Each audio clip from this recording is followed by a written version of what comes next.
एक ज़माना ऐसा भी हुआ करता था जब गांव की बेटी को सभी गांव के लोग उसको अपनी बेटी समझा करते थे, चाहे वो किसी भी जाति की हो, किसी भी धर्म की हो।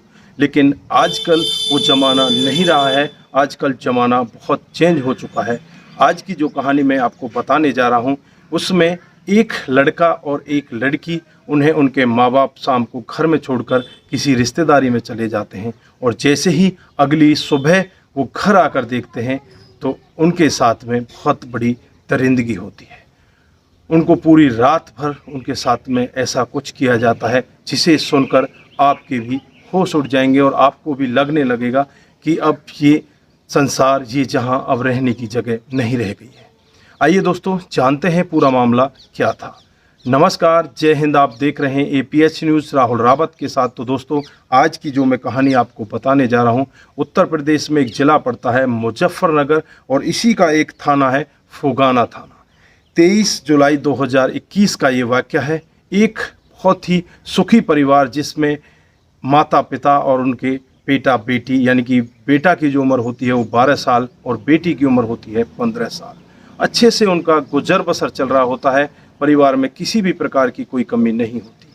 23 जुलाई 2021 को उस परिवार को कहीं रिश्तेदारी में बाहर शामिल होने के लिए जाना था।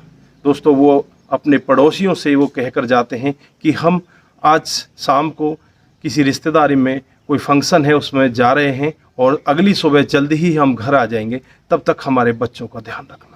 पड़ोसी भी तैयार हो जाते हैं और वो कहते हैं कि ठीक है, आप आराम से जाइए, कोई दिक्कत नहीं है, हम आपके बच्चों का अच्छे से ध्यान रखेंगे। दोस्तों, जैसे ही रात होती है, बच्चों को खाना वाना खिलाकर पड़ोसी उनको सुलाकर अपने घर चले जाते हैं और वो घर में दोनों बच्चे आराम से सो जाते हैं।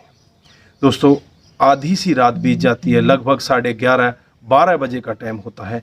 एक नकाबपोश लड़का जिसके हाथ में गन होती है, वो दीवार फांद कर उनके घर में आ जाता है और घर में आकर उस लड़की को गन पॉइंट पर ले लेता है। जैसे ही लड़की को गन पॉइंट पर लिया जाता है, लड़की की एकदम से चीख निकल जाती है। उस चीख को सुनकर उसका जो भाई होता है वो जाग जाता है और जागकर वो भी चीखने लगता है, लेकिन दोनों की चीख को वहीं पर दबा दिया जाता है। उनको गन दिखाकर उन्हें डराया जाता है और उन्हें खड़ा करके उन्हें दरवाजे की तरफ ले जाया जाता है। जैसे ही दरवाज़ा खोला जाता है तो बाहर से 3 दरिंदे और अंदर प्रवेश कर जाते हैं।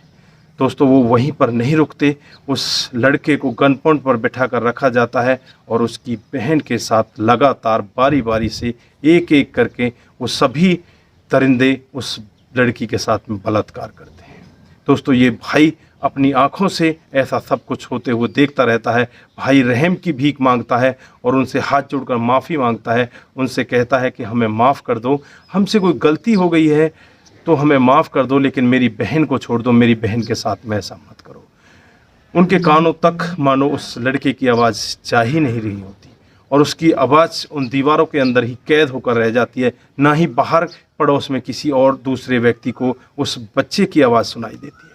दोस्तों, उस बहन के साथ में लगातार बारी बारी से वो दरिंदे रेप करते रहते हैं। उनमें से एक दरिंदा उस लड़की का वीडियो भी उतार लेता है। जैसे ही कई घंटे बीत जाते हैं, कई घंटे बीतने के बाद जब वो वहाँ से जा रहे होते हैं तो उनको कहकर जाते हैं, अगर तुमने जरा सा भी शोर मचाने की कोशिश की, पुलिस को बताने की कोशिश की, तो ये तुम्हारा जो वीडियो हमने बना रखा है इसे सोशल मीडिया पर वायरल कर दिया जाएगा और तुम किसी को मुंह दिखाने लायक नहीं रहोगे और ना ही तुम्हारा परिवार किसी को मुंह दिखाने लायक रहेगा। दोस्तों, वो बच्चे थे, वो करते भी क्या करते, वो विरोध भी नहीं कर सकते थे क्योंकि 12 साल का लड़का बहुत ही छोटा होता है और जो लड़की थी 15 साल की, वो भी इतनी बड़ी नहीं थी। बाकी गन पॉइंट पर लेकर उनके साथ में इतना बड़ा क्राइम किया जा रहा था। दोस्तों, जैसे ही अगली सुबह होती है, घर वाले वापस रिश्तेदारी से घर में आ जाते हैं और घर में आकर देखते हैं तो माहौल उनको कुछ चेंज नज़र आता है और घर के अंदर जाकर जैसे ही अपने बेटा बेटी से बात करते हैं तो उनकी भी पैरों तले ज़मीन खिसक जाती है। दोनों जो पिता और माता होते हैं उन बच्चों के रोने लगते हैं और कई घंटे तक अपने आप को नहीं संभाल पाते। कई घंटे के बाद जब वो थोड़ा सा अपने आप को धैर्य देते हैं, अपने आप को संभालते हैं, तो नज़दीकी पुलिस स्टेशन थाना फुगाना पहुंच जाते हैं। वहां के जो SHO होते हैं उनसे जाकर मिलते हैं और उनको सारा अपबीती बताई जाती है कि हमारे बच्चों के साथ में इस तरह का क्राइम हुआ है। दोस्तों, एसएचओ साहब उन अज्ञात लोगों के खिलाफ मामला दर्ज कर लेते हैं। एसएचओ साहब एक टीम गठित करते हैं और टीम गठित करके पूरे मामले की जांच पड़ताल की जाती है और जांच पड़ताल के बाद उसमें से 4 लोगों के नाम निकल कर आते हैं और उन 4 लोगों को दबिश देकर उन्हें पकड़ने की कोशिश की जाती है, लेकिन वो वहाँ से फरार हो जाते हैं।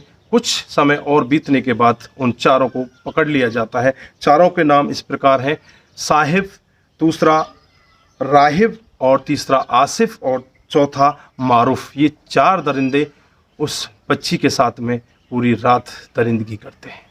दोस्तों, पुलिस उन पर पॉस्को एक्ट भी लगा देती है और तमाम जो रेप की धाराएं होती हैं वो धाराएं भी लगाकर उन्हें जेल के अंदर भेज देती है। तो दोस्तों, आप लोगों ने देखा किस तरह से जो गांव थे वो अब गांव नहीं रहे। एक गांव की ये मामला था। एक गांव में कैसे पहले बड़े प्यार प्रेम से रहा करते थे। एक गांव की बेटी को सब अपनी बहन बेटी समझा करते थे, लेकिन आजकल ऐसा नहीं है। गांव की बेटी को भी अब ऐसे दरिंदे पैदा हो गए जो बहन बेटी नहीं समझते। तो दोस्तों, आप लोगों ने देखा किस तरह से इतने बड़े क्राइम को अंजाम दिया जाता है। तो दोस्तों, इस कहानी को सुनाने का हमारा उद्देश्य किसी को बरगलाना, किसी को बहकाना या किसी पर भी किसी प्रकार का दबाव बनाना नहीं है। हमारा उद्देश्य बस यही है कि आप लोग जागरूक हों और ऐसे क्राइम को अपने आसपास होने से बचें जो डे बाय डे हमारे समाज में बढ़ते जा रहे हैं। तो दोस्तों, अपने आप को किस तरह से बचाया जा सकता है? अगर वो माँ बाप अपने बच्चों को साथ में लेकर जाते तो कहीं वो बेहतर होता और उनके बच्चे जिस दुख से और जिस दर्द से वो जूझ रहे हैं, आज वो उस दुख दर्द से नहीं जूझते। दोस्तों, वो बेटा अपने आप को कभी भी माफ़ नहीं कर पाएगा, क्योंकि उसकी बहन के साथ उसकी आंखों के सामने दरिंदगी होती है। जब भी वो सीन उसके सामने आएगा, वो अपने आप को कैसे माफ़ करेगा? वो झकझोर जाएगा, अपने अंदर से टूट जाएगा। किस तरह से दरिंदों ने पूरी नियत है उसको शर्मसार कर दिया। तो दोस्तों, आपकी क्या राय है? उन दरिंदों को किस तरह की सज़ा मिलनी चाहिए जिससे कि आगे ऐसे दरिंदे और पैदा ना हो सकें? तो दोस्तों, अपना ख्याल रखें, अपने परिवार का ख्याल रखें, सतर्क रहें, सावधान रहें और ऐसे क्राइम को अपने आसपास ना होने दें। नमस्कार, जय हिंद, जय भारत।